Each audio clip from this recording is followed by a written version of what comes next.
El Colegio Mexicano de Ortopedia, en su 75 aniversario, presenta su segundo Congreso Virtual 2021.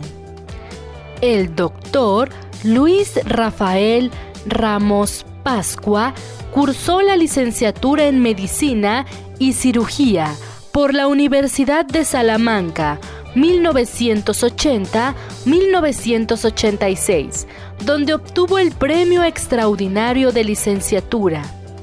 También realizó la especialidad en Cirugía Ortopédica y Traumatología de 1987 a 1991 en el Hospital Clínico Universitario de Salamanca, donde comenzó su actividad profesional y se formó en cirugía ortopédica oncológica, con estancias en el Hospital Cochin de París y en el Hospital de Sands en Gainesville, Florida. Se ha desempeñado como profesor asociado de la Facultad de Medicina de la Universidad de Salamanca de 1996 a 2006 y en la Universidad Complutense de Madrid, en la que al día de hoy imparte la asignatura de traumatología. Asimismo, ha sido jefe de servicio de cirugía ortopédica y traumatología en el Hospital Universitario de León de 2006 a 2016 y en el Hospital Universitario 12 de Octubre de Madrid desde 2016, donde también funge como responsable de la unidad de tumores musculoesqueléticos. Desde el año 2020 es el presidente de la Sociedad Española de Cirugía Ortopédica y Traumatología, SECOT. El doctor Ramos nos hablará sobre huesos y segmentos óseos prescindibles o cuando no es necesaria la reconstrucción ósea. Hola a todos. En primer lugar, muchas gracias al Colegio Mexicano de Ortopedia por la invitación. Para mí personalmente y para la Sociedad Española de Cirugía Ortopédica y Traumatología, a la que represento como presidente, es un placer y un honor participar en este evento. Lamentablemente tenemos que hacerlo de manera virtual. Esperemos que el próximo año sea más cálido presencialmente.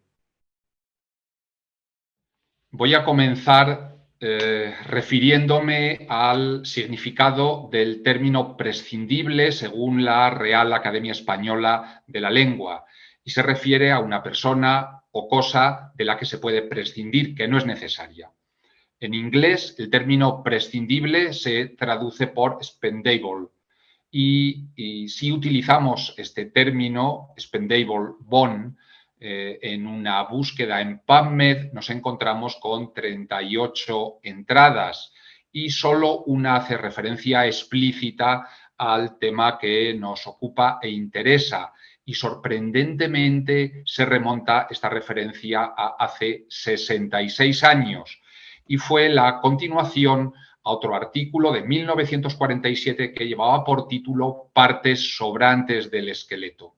Sorprendentemente, desde entonces hasta la actualidad no se ha vuelto a abordar un tema que yo considero que es de mucho interés, sobre todo para los traumatólogos jóvenes, las nuevas generaciones, a la hora de tomar decisiones, soluciones reconstructivas en diferentes contextos, no solo tumorales, también infecciosos o de otra naturaleza.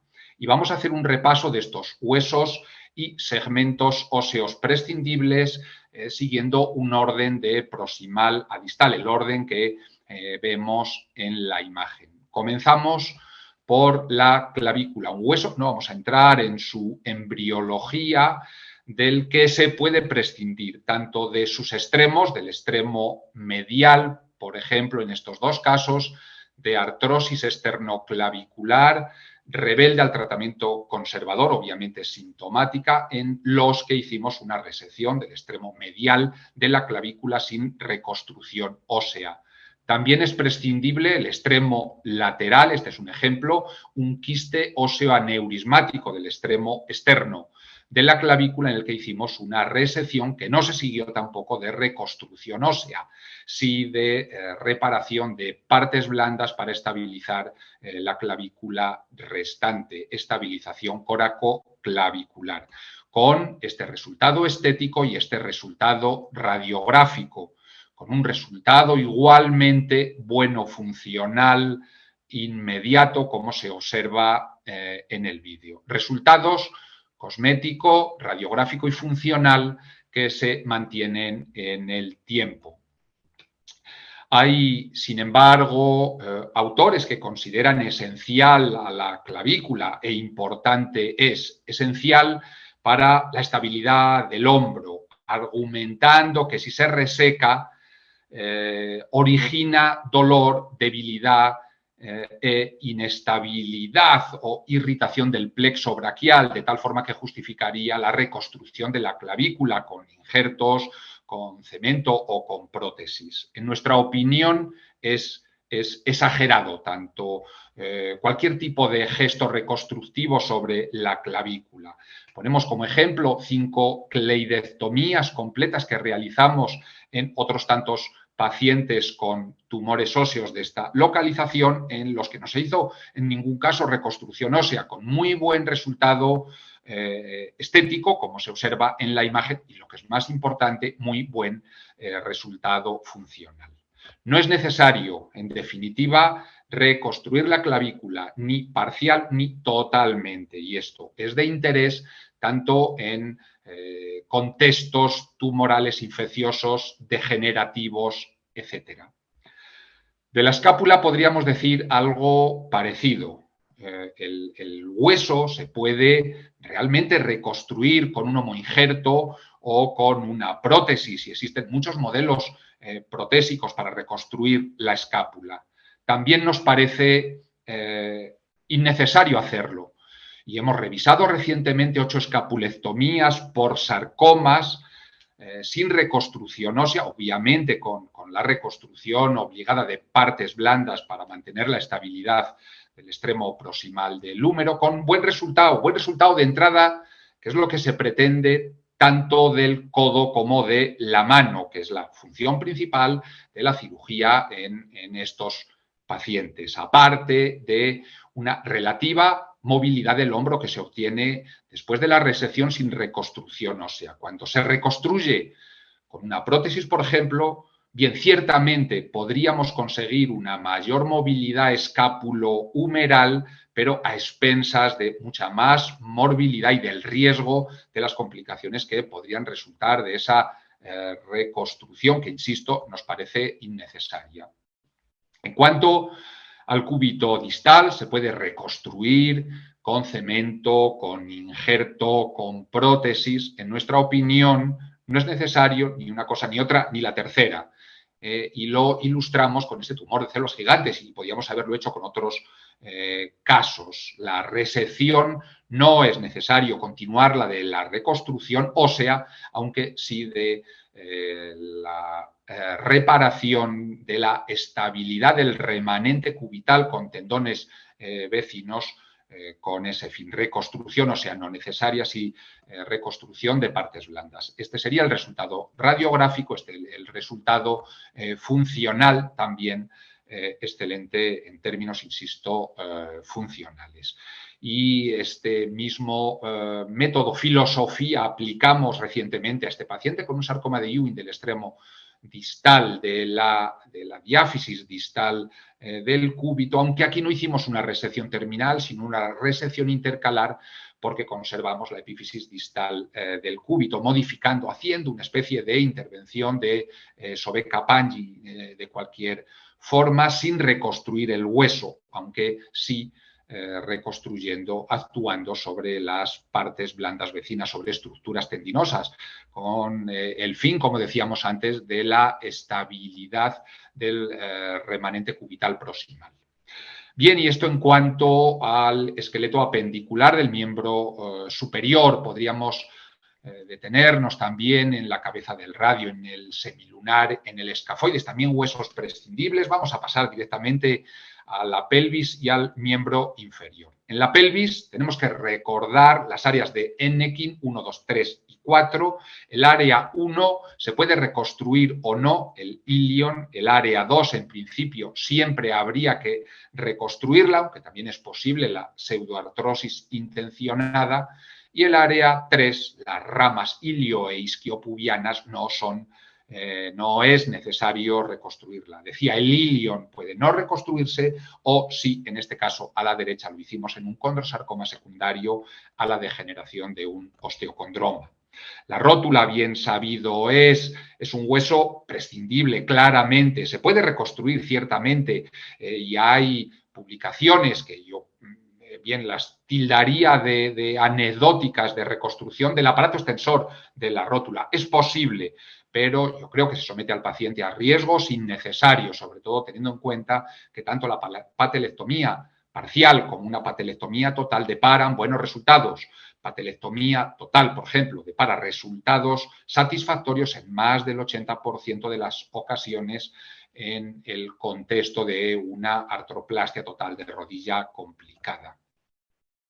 En cuanto al peroné, es un hueso claramente prescindible, fuente de obtención de injertos. Aprovecho este hueso para decir que, aparte de que no es necesario, como estamos viendo en muchas ocasiones, la reconstrucción ósea, entre otros motivos, a veces es posible la reparación del hueso cuando se hacen resecciones superiósticas, sobre todo en edad infantil. Pero volvamos al peroné. El extremo proximal del peroné es prescindible tanto cuando se hace una resección de tipo 1 como cuando se hace una resección de tipo 2 de Malauer, resección de tipo 2 que incluye la articulación tibio-peronea proximal, es decir, una resección extraarticular. Sí es necesario reconstruir las partes blandas, la estabilidad de la rodilla, estabilidad lateral, con la reinserción tanto del bíceps femoral como del complejo colateral lateral de la rodilla. Hay que identificar el tendón del bíceps y reinsertarlo en la metáfisis proximal de la tibia, reforzando ese tendón reinsertado con puntos de Vicryl, por ejemplo. Reinserción con arpones, con grapas, etcétera, generalmente deparan todos estos métodos de reinserción buenos resultados en términos de movilidad y de estabilidad. Y esto se puede aplicar a cualquier tipo de resección, cualquiera que sea la longitud de la resección del peroné proximal. Peroné proximal o, ya digo, que incluya también gran parte de su diáfisis. Cuando se hace resección del peroné proximal y de la tibia proximal y se reconstruye esta, con una megaprótesis o con un composite, como es el caso, con una aloprótesis, obviamente no es necesaria ni la reconstrucción ósea ni la reparación de partes blandas del complejo cápsulo-ligamentario lateral de la rodilla. Cuando se hacen resecciones de la diáfisis del peroné, tampoco hay que reconstruir esa diáfisis resecada, lógicamente, y cuando la resección afecta al extremo distal del peroné, se puede reconstruir, como hicimos en este caso, con un homoinjerto osteocondral, pero también se puede obviar esa reconstrucción ósea haciendo una artrodesis tibio-talar o la reconstrucción cápsulo-ligamentaria externa, como se observa en esta imagen, que no es un caso de nuestra experiencia. Y podríamos continuar con otros huesos y segmentos óseos prescindibles en la columna vertebral, por ejemplo, el arco vertebral posterior en su totalidad o parte son prescindibles. Y aquí tenemos dos ejemplos clásicos de tumores típicos del arco vertebral posterior, tumores óseos benignos. También es prescindible el sacro y el coxis, por ejemplo, en los tumores de asiento típico, en el sacrocoxis, el cordoma de cualquier tamaño se trataría con una resección y no se seguiría de la reconstrucción. O sea, termino con un ejemplo de huesos prescindibles en el pie, en esta paciente de 20 años de edad, con un osteosarcoma en un síndrome de Rothmund-Thompson. No es en el contexto de una cirugía de salvamiento del miembro, sino en una cirugía mutilante, pero también es buen ejemplo para decir que los metatarsianos, como serían los metacarpianos, también son huesos prescindibles. En este caso hicimos una desarticulación de los radios cuarto y quinto del pie con este resultado anatómico y, lo que es más importante, este resultado excelente funcional. En conclusión, la resección sin reconstrucción ósea de huesos enteros o de parte de ellos es una opción quirúrgica más a considerar en nuestro armamentario, en pacientes y en contextos seleccionados, pudiendo no mermar significativamente la función y evitando las complicaciones que pueden resultar de un método reconstructivo más o menos complejo. Muchas gracias por su atención.